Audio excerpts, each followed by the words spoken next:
How would you like to be able to regain your bladder control? Thousands of women worldwide suffer from not being able to control their bladder, and I'm so happy that Dr. Nigel Brayer will tell us all about how to do that. So he is a doctor and he helps people manage and resolve chronic conditions in unconventional ways. So Dr. Nigel, tell us, how can women control or regain their bladder control? Heal Podcast with Lily Patrascu shares longevity and anti-aging techniques to stay young forever, increase energy, overcome addiction, and live your longest, best life ever. Shared by world's most innovative, alternative, and traditional health thought leaders, healers, and doctors. Discover quantum healing strategies to heal your mind, body, and soul.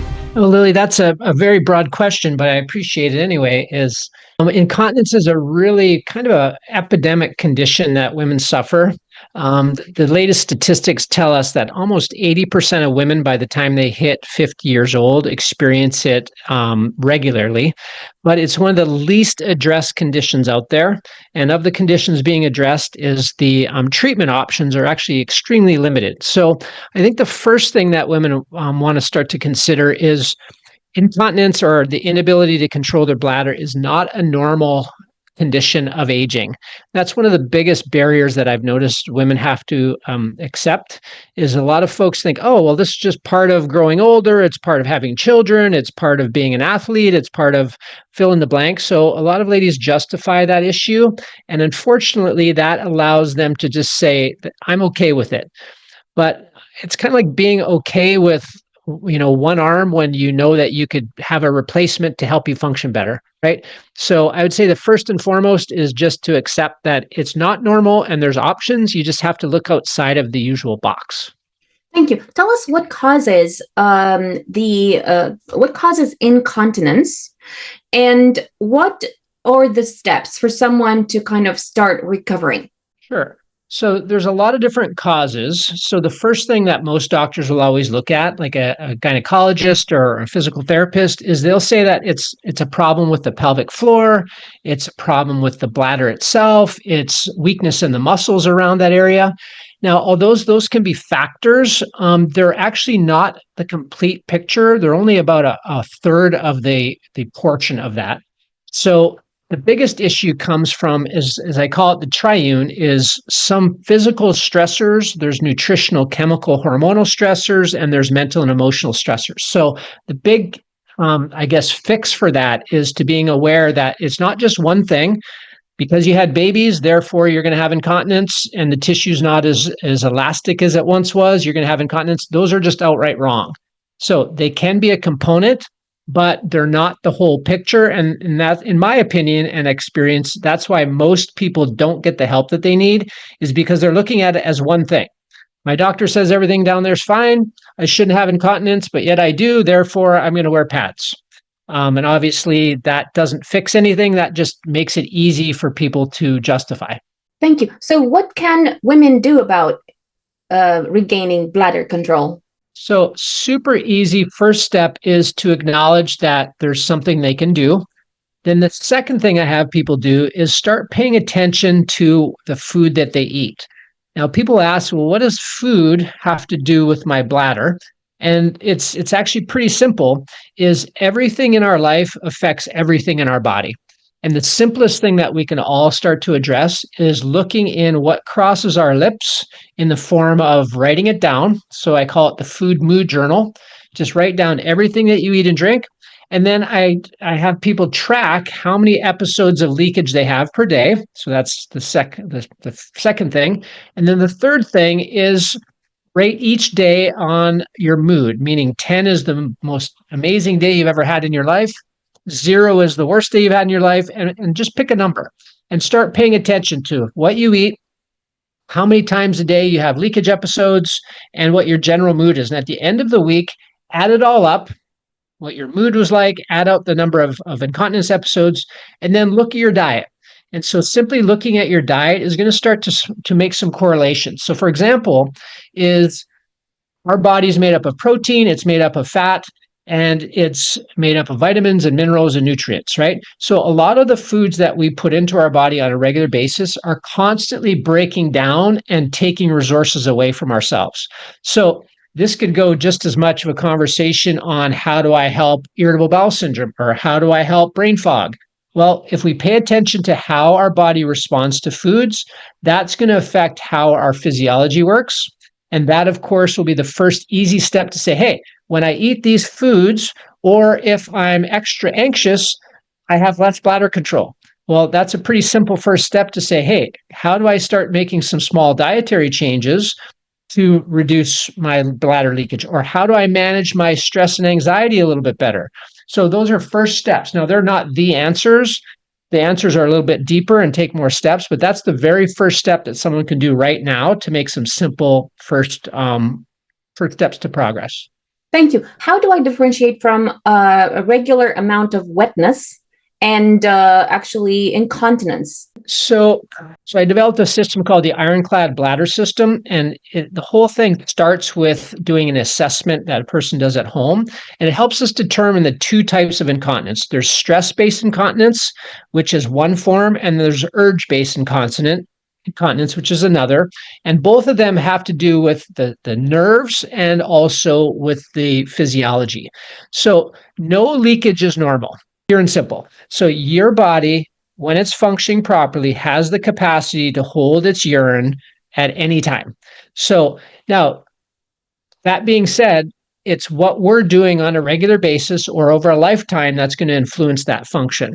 So it's not normal to have leakage, and it's not normal to be wet, period. So, but the justification part of us says, oh, that's okay, that's normal, or I just can't seem to get there, that's normal. And not that people should be anxious and worried about everything and become hypochondriacs, but our natural capacity is we should be able to control our urine at any time, period. Thank you. So, I mean, like, what is the difference between, like, normal wetness from being, like, turned on or something to being like to actually having incontinence? Like, how do you know which is which? So it's really about when do you have control. So I'm running to the bathroom. I just realized I have to go, and I undo my button and I start to go. Well, what's that? Well, that's neurologic disconnect right there. That means that your brain and your body's connection has a delay, either because of stress responses or because of hormone imbalances or the myriad, where that connection has been delayed. Or let's say you want to hold your bladder and you can't. So maybe there's scar tissue that's involved in that area that's affecting how it works.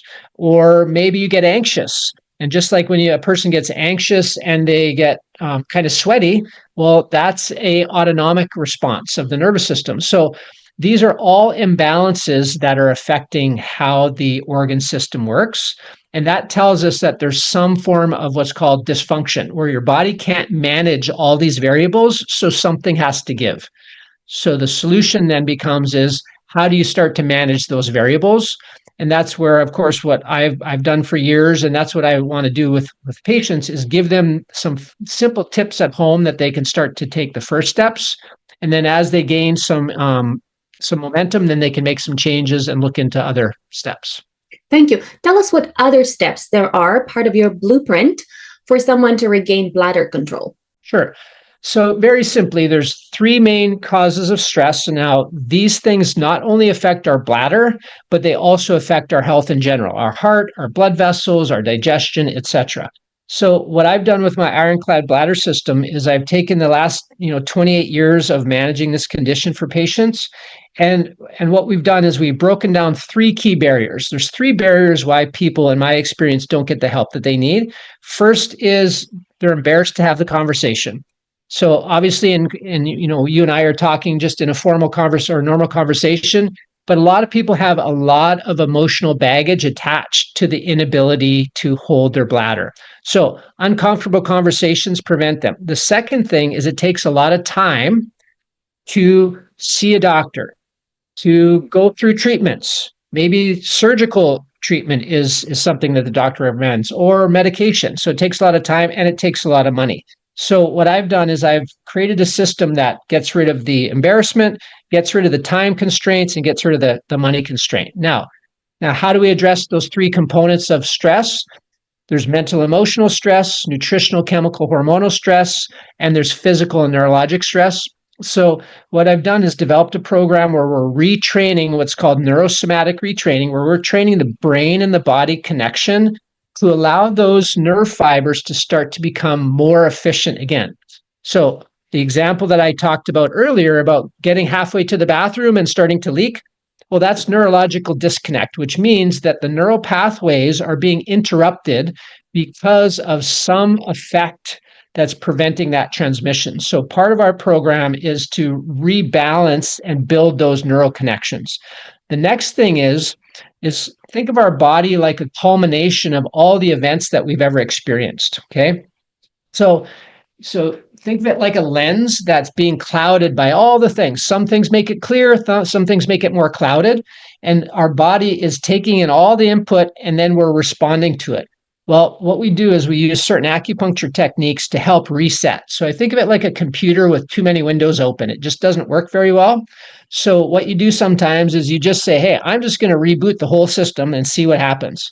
Well, with the acupuncture techniques, we reboot that system that allows the bladder-brain connection as well as the GI tract and the mind to start to rebalance.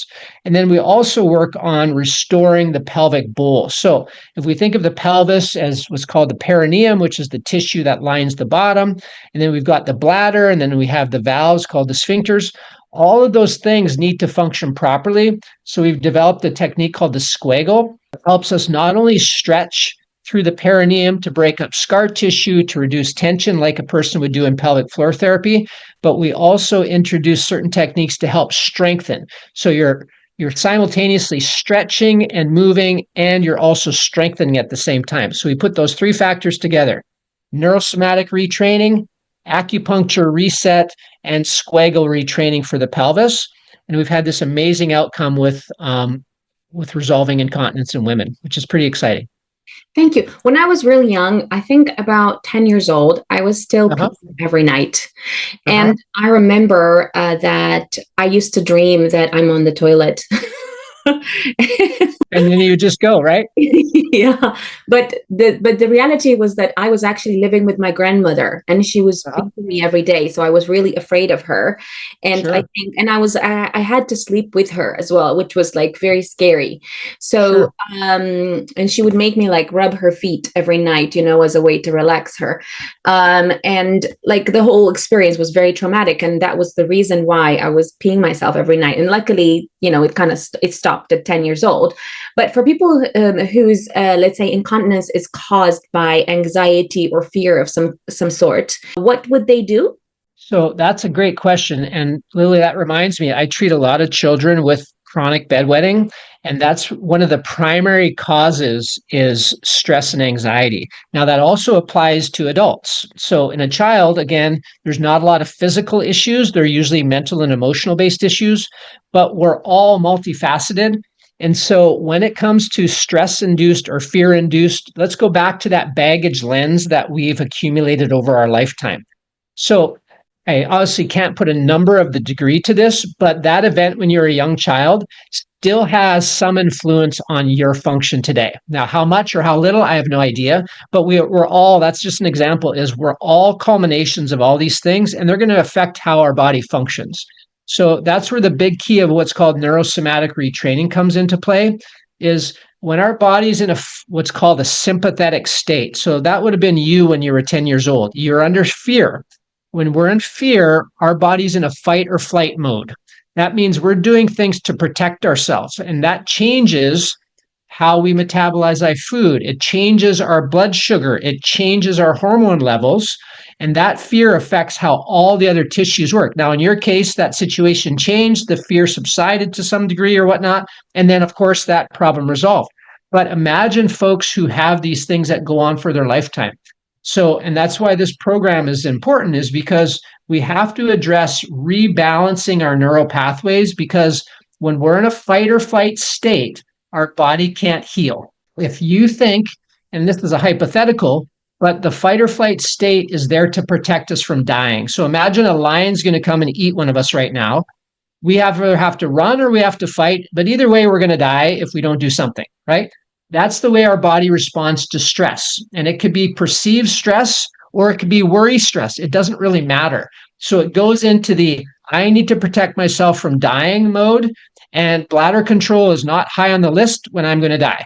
So that body reverts energy into other things. So my job is, as a natural doctor, is to start resetting that so it can start to repair itself, but then also you can regain control of functions that you've been unable to. Thank you. Is incontinence something that hits a lot of women like over 40? Like, is there like a time in your life that this kind of tends to happen more often? And if yes, how can someone prevent it happening before it actually happens? Sure. So in the integrative health world, there's a saying is nothing happened the day you felt it, right? So the day that you leak is not when the problem started. It's when your body could no longer manage all the variables. Now, there's certain times in life where variables get bigger. So a big example is childbirth. Now, it's normal, given the trauma of childbirth, to have a period of incontinence for a period of time, 6 to 12 weeks. The body's healing up. There's a traumatic event. Just like anything is, you broke an arm, it takes time to heal that bone. Done. Incontinence that lasts past the 3-month point tells us that there's something else going on that's keeping it going. So childbirth can often be the, I'll call it the impetus for change. Then the next thing is menopause. Now hormones are changing also. So hormones affect tissue, not only the uterus, but all tissue, your muscles, your metabolism, the whole works. So these are milestones where symptoms often become much more evident. So people think that they're the cause, but they're not the cause. They're usually the stressor that you remember that kind of flipped the switch. So how you really address it early is the same 3-pronged approach I just talked about, is realizing that the stressors of our life, not just the mental stressors of work and life and relationships and deadlines and kids and all the things that people worry and think about, but also the stressors that relate to our food, the chemicals in our food, our hormone balances, also physiology. Is our body fit? What's our posture like? How are the bones in the spine and the nerves working? Are they functional? So if we can address those 3 components well before time, then of course we're going to avoid many of the symptoms and ails that affect most of us as we age. Because most think that aging is the cause, but it's not. It's the time. Thank you. So why do so many people over 70 years old get incontinence? So Lily, let's go back to our earlier discussion, is think of that lens in the baggage. So if you think, let's imagine you gave me a backpack to wear, and when I was born, you put 1 pound in it, and I wore that pound until I was 5, and then you put in 2 more pounds. And then when I'm 20, you put in 50 pounds. And then when I'm 55, you put in another. So by the time I get to 70 or 80 or 90 years old, I have enormous amounts of stress baggage that I'm carrying around every single day that's sucking up my energy. Plus, I'm aging in general. So now what happens is we start losing more and more of our functions as we age. And again, human nature is we say, oh, that's just a normal part of aging. But what we don't remember, or we forget, I guess, is we've had a lifetime of accumulation of these things that are sucking up our energy. So no matter what age you are, because people ask me and say, Doc, when's it too old to get help? And the answer is, you're too old is when you're dead. So as long as you're alive, your body has the capacity to improve when you start removing the things that are keeping it from healing. And that's really what the big job is, no matter what the age. So it's common to have issues as you age, but it's not so much because you're 70, it's because of this huge amount of baggage or stress, or my analogy of the backpack has gotten so big that just everyday things become extremely difficult. Thank you. What are some good habits for entrepreneurs to use to prevent incontinence or to regain bladder control? Sure. So this is something that I encourage all high performing, well, all people, but let's talk about high performers, is high performers in general are highly motivated, and they're usually type A personalities. And type A personalities have a general predisposition for what are called sympathetic problems. So sympathetic problems would be heart disease, cancer, diabetes type problems. And so the key to, and lo and behold, those are the same common causes of chronic incontinence. So the saying goes, what's good for the goose is good for the gander. So if you want to prevent incontinence, you have to find balance in your life.